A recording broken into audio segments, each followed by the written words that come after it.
ಮಂಗಳೂರಿನಲ್ಲಿ ಒಂದು ದುರಂತ ಘಟನೆ ಪುನಃ ನಡೆದಿದೆ. ಇದು 10 ವರ್ಷದಿಂದ ಇದು ನಡೀತಾ ಇರುವಂಥದ್ದಕ್ಕೆ ಏನು ಎಂಡ್ ಯಾವಾಗ ಅನ್ನೋದು ನಮಗೆ ಭಾಳಷ್ಟು ಕಾಡ್ತಾ ಇರುವಂಥದ್ದು. ಸರ್ಕಾರ ಇದನ್ನು ನಿಲ್ಲಿಸ್ಬಿಡಬೇಕು.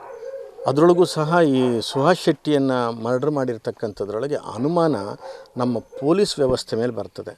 ಅವರ ತಂದೆ ತಾಯಿ ಹೇಳುವಂಥ ಮಾತನ್ನು ಕೇಳಿದಾಗ ಈಗ ಒಂದು 15 ದಿವಸದಿಂದ ನೀನು ಒಬ್ಬನೇ ಓಡಾಡಬೇಕು, ನೀನು ಯಾರ ಜೊತೆ ಓಡಾಡಬಾರ್ದು, ನಿನ್ನ ಕೈನಲ್ಲಿ ಹತಾರು ಏನು ಇರಬಾರ್ದು ಅಂತ ಹೇಳ್ತಾರೆ ಅಂತಂದರೆ ಇದರ ಹಿನ್ನೆಲೆ ಏನೋ ಒಂದು ಪ್ರಚೋದನೆ ಇದೆ ಅಂತಾಗ್ತದೆ. ಸರ್ಕಾರ ಸೂಕ್ತ ತನಿಖೆಯನ್ನು ಮಾಡಬೇಕು. ಜೊತೆಯಲ್ಲಿ ಬಹಳ ಬಡವರ ಕುಟುಂಬ ಇದು. ಈಗ ಆಧಾರಕ್ಕಿದ್ದಂಥ ಮಗ ಹೊರಟೋಗಿದ್ದಾನೆ.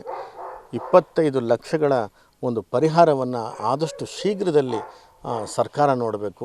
ಇಲ್ಲಿ ಜಾತಿ ವ್ಯವಸ್ಥೆ ಯಾವುದೇ ರಾಜಕೀಯ ಮಾಡಬಾರ್ದು. ಹೆಣದ ಮೇಲೆ ರಾಜಕೀಯ ಮಾಡತಕ್ಕಂಥದ್ದು ಸೂಕ್ತ ಅಲ್ಲ. ಸಾಮಾನ್ಯವಾಗಿ ಒಬ್ಬ ವ್ಯಕ್ತಿ ಯಾರೇ ಆಗಲಿ ಅವನು ಸತ್ತ ಅಂತಂದರೆ ಅವನ ಒಳ್ಳೆ ಗುಣಗಳನ್ನು ಅಷ್ಟೇ ಹೇಳಬೇಕು ಅನ್ನೋದು ನಮ್ಮ ಭಾರತೀಯರ ಸಂಪ್ರದಾಯ.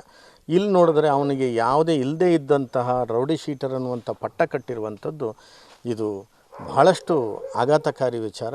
ಹಾಗಾಗಿ ಈ ಪೊಲೀಸ್ನವರ ಇನ್ವಾಲ್ವ್ಮೆಂಟ್ ಇದೆಯಾ ಅನ್ನೋದಕ್ಕೆ ಬೇರೆ ವ್ಯವಸ್ಥೆಯಿಂದ ನ್ಯಾಯಾಂಗ ತನಿಖೆ ಆಗಲಿ ಅಥವಾ NIA ಆಗಲಿ ಒಂದು ತನಿಖೆಯನ್ನು ಮಾಡಿ ಒಂದು ಮುಂದಕ್ಕೆ ಈ ಥರದ್ದು ಮುಂದುವರಿದೆ ಅಥವಾ ಮುಂದೆ ಮುಸ್ಲಿಂ ಆಗೋದು, ಮುಸ್ಲಿಂ ಆದಮೇಲೆ ಹಿಂದೂ ಆಗೋದು, ಹಿಂದೂ ಆದಮೇಲೆ ಮುಸ್ಲಿಂ, ಇದೇ ಕಂಟಿನ್ಯೂ ಆಗ್ತಾ ಹೋದರೆ ಎರಡೂ ಕಡೆಯೂ ಸಹ ದುರಂತವೇ, ಅಶಾಂತಿ ಆಗಿಬಿಡ್ತದೆ. ಅದನ್ನು ನಿಲ್ಲಿಸಲಿಕ್ಕೆ ಸರ್ಕಾರ ಅದಕ್ಕೆ ಮನಗಾಣಬೇಕು ಅಂತೇಳಿ ಈ ಸಂದರ್ಭದಲ್ಲಿ ಆಗ್ರಹಿಸ್ತೇವೆ.